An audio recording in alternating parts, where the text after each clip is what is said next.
પરણાવી છે। પછી એની માતાએ ચાવડા રાજાને બધી જ વાત કહી સંભળાવી અને આ વાત સાંભળી ચાવડા રાજાએ પોતાના જમાઈની સાચી હકીકત શું છે એ જાણવા માટે પાટણના ચાવડા રાજાએ પોતાના જમાઈ સોલંકી તેજપાલને રમવા અને જમવા માટેનું આમંત્રણ આપ્યું કે તમે અને તમારા મિત્રો અમારે ત્યાં આનંદ પ્રમોદ કરવા માટે પધારો। પછી તો ચાવડા રાજાનો પત્ર મળવાથી બધા જ સોલંકી પોતાના વેવાઈને ઘરે ગયા।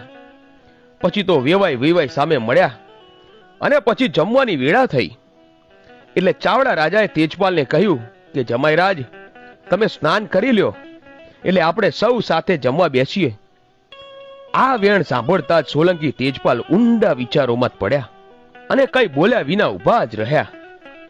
એટલે સસરાજીએ ફરીથી કહ્યું કે જમાઈ તમે થાક્યા પાક્યા આવ્યા છો તો જાઓ, તમને અમારા સેવકો હાથ પગ જોડીને સ્નાન કરાવશે। એ વખતે તેજપાલ વિચારવા લાગ્યો કે હું તો એક ઉંમર લાયક કન્યા છું, પુરુષ નથી। વસ્ત્ર ઉતારીને નાહવા બેસીશ ને તો સૌની વચ્ચે મારો ભેદ ખુલી જશે। એ વખતે એમના વડ સસરાએ આગ્રહ કરતા તેજપાલનો હાથ પકડ્યો અને તે જોઈ તેજપાલ ગભરાઈને કમરમાંથી કટાર કાઢીને ખેંચતા વડ સસરાને કટાર મારી દીધી અને આખા પાટણમાં હાહાકાર મચી ગયો અને ચાવડા રાજાના સૈનિકોએ તેજપાલને ઘેરી લીધો અને જેવા તેને મારવાનો પ્રયત્ન કરવા લાગ્યા ત્યાં ચાવડા રાજા બોલી ઉઠ્યા કે એને ન મારશો, કારણ કે તે એક સ્ત્રી છે અને સ્ત્રી હત્યાનું પાપ આપણે લેવું નથી।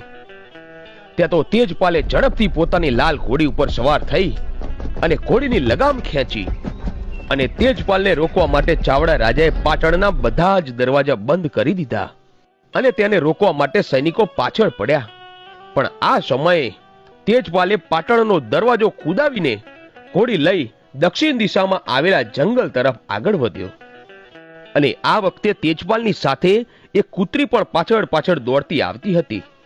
ચૈત્ર મહિનાના આકરા તાપમાં એને ભારે તાપ લાગ્યો। અકળામણ થતા એની ઘોડી લઈ આજે જ્યાં બહુચરાજીમાં બહુચર માતાનું મંદિર છે એ જગ્યાએ બોરુ વનમાં આવી પહોંચ્યા। એ જગ્યાએ એક નાનકડું સરોવર હતું અને એ સરોવર